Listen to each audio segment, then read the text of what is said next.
बहू और बेटी को एक माना जाता था, लेकिन फिर अरे शिखा बेटा, तू रसोई में क्यों घुसी रहती है? जा, रोटी मैं बना लूंगी। नहीं नहीं माँ जी, आप बैठिए, बस सारा खाना बन ही गया है। श्वेता को बोल देती हूँ, वो खाना लगा देगी सबका।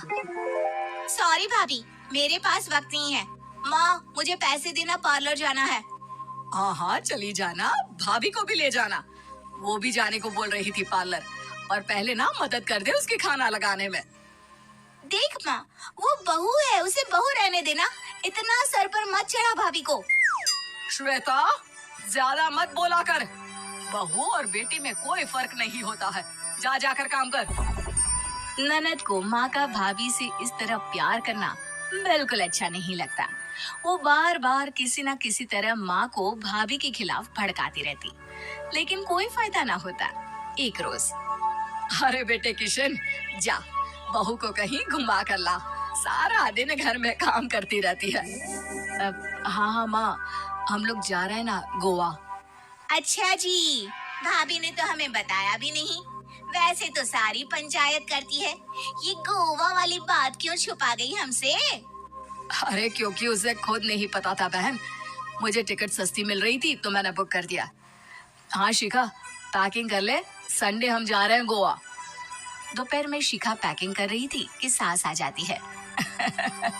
ये क्या बहू, साड़ियाँ? अरे गोवा जा रही है घूमने या फिर शादी में मायके हैं?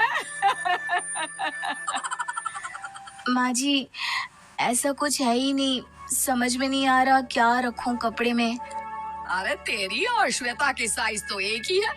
उसके कुछ मॉडर्न कपड़े ले ले, आकर लौटा देना। हाँ माँ जी, ये ठीक रहेगा। शिखा श्वेता के पास जाती है और उससे कपड़े मांगती है। ना जी ना, मैं अपने कपड़े ना दूं। वैसे भी फैल जाएंगे मेरे कपड़े, बहुत महंगे वाले हैं। शिखा मुंह लटकाकर कमरे में आ जाती है तो सास कहती है, चल तैयार हो जा, तुझे मैं शॉपिंग करा कर लाती हूँ गोवा की। बस फिर क्या था, सास बहू निकल जाते हैं मार्केट और एक से बढ़कर एक ड्रेस खरीद कर घर आते हैं। पहले बता देती कि नए कपड़े दिलाने वाली है भाभी को, तो मैं अपने ही दे देती ना भाभी को, मुझे दिला देती नए कपड़े। देख श्वेता, परिवार का मतलब सबके साथ रहना होता है, ना कि सिर्फ अपना सोचना। वैसे भी तुझे अच्छे संस्कार सीखने चाहिए। और रही बात कपड़ों की, तो शिखा, आज से घर पर भी तू मॉडर्न कपड़े ही पहनेगी। कोई जरूरत नहीं है ये साड़ी वाड़ी लपेटने की। अब क्या था, घर पर श्वेता और शिखा एक जैसे रहते। एक बार पड़ोसन आती है। अरे बेटा, अपनी माँ को तो बुलाना जरा, बात करनी है। शिखा सास को बताती है और रसोई में चली जाती है। ये आपकी बेटी बहुत बड़ी हो गई है, इसके लिए एक रिश्ता है, कहो तो बता दूं।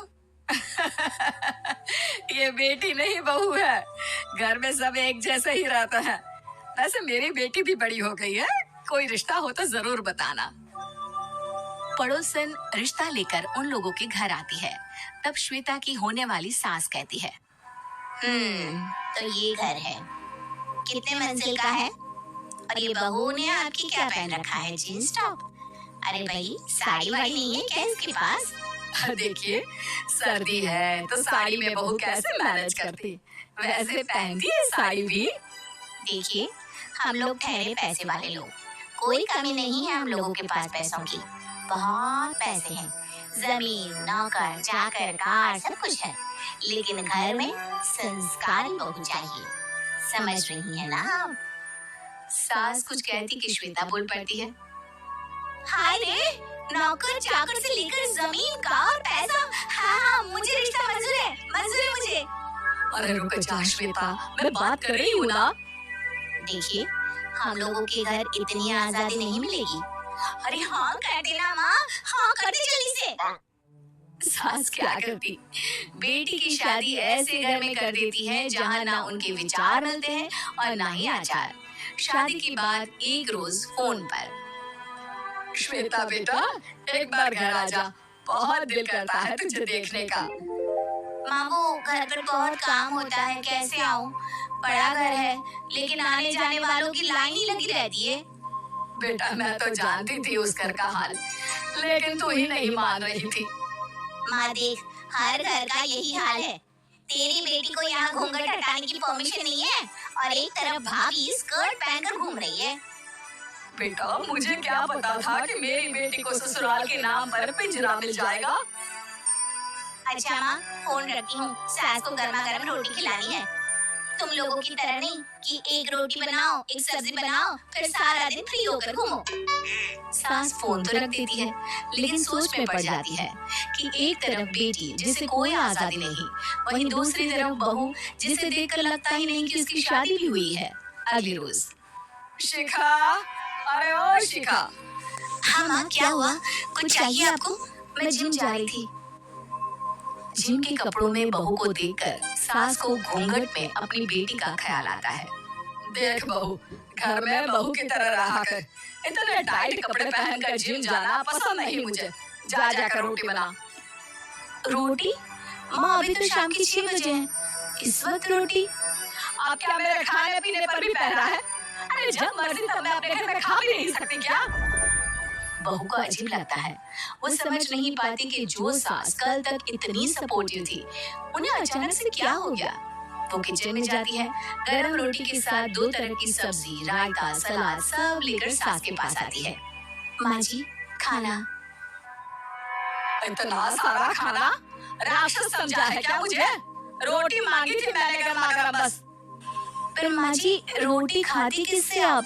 सब्जी तो बनानी थी ना। अरे भूख मर गई मेरी तेरी बहस से। जा जाकर काम कर अंदर, पूरी रसोई साफ कर। बहू अंदर चली जाती है। थोड़ी देर में श्वेता घर आती है। अरे शिखा, जल्दी से चाय ला, पकवान बना, मेरी बेटी आई है। अरे नहीं नहीं माँ, ड्राइवर बाहर खड़ा है। मैं तो घर का कोई सामान खरीदने के बहाने यहाँ आ गई हूँ। मुझे जाना होगा। अरे बेटा, पर कितने दिनों बाद देख रही हूँ तुझे। रहने आ जाना 2-4 दिन के लिए। आ जाऊंगी माँ, जब मेरी सास मरेगी तब। मैं तो रोज मन्नत मानती हूँ कि मेरी सास मर जाए तो अच्छा है। अच्छा चल, जा रही हूँ माँ। हे भगवान, कैसे कैसे दिन देखने पड़ रहे हैं मेरी बेटी को। सास अंदर जाती है, जहाँ श्वेता की जिम वाली सहेली का फोन आया होता है। क्या बात है, आज जिम नहीं आई? अरे पता नहीं यार, आज माँ को क्या हो गया अचानक। पर खैर कोई नहीं, लगता नहीं कि मैं अब जिम आ पाऊंगी। शिखा स्पीकर पर बात कर रही थी, जिसे सास सुन रही थी। यार ये सास ना होती ही ऐसी है। मैं तो कहती हूँ बुढ़िया जल्दी मरे और तू आराम से जिए। शिखा को सहेली की बात पर गुस्सा आ जाता है। माँ के मरने की कौन सा बच्चा दुआ मांगता है मोहिनी? आगे से ऐसी बात मेरे सामने मत करना। हमारे घर की शोभा ही माँ है। क्या हुआ जो थोड़ी शक्ति दिखा रही है? उसमें भी कोई ना कोई उनकी भलाई ही होगी। मैं तो कहती हूँ भगवान मेरे जैसी सास सबको दे, जो सिर्फ माँ की तरह है। सास वाली तो कोई बात ही नहीं है उनमें। सास ये बात सुन रही थी। उनकी आंख में आंसू आ जाते हैं कि क्यों वो बेटी की किस्मत में बहू को भी भागीदार बना रही थी। शिखा, अरे ओ शिखा, क्या हो गया? जिम नहीं जाना क्या?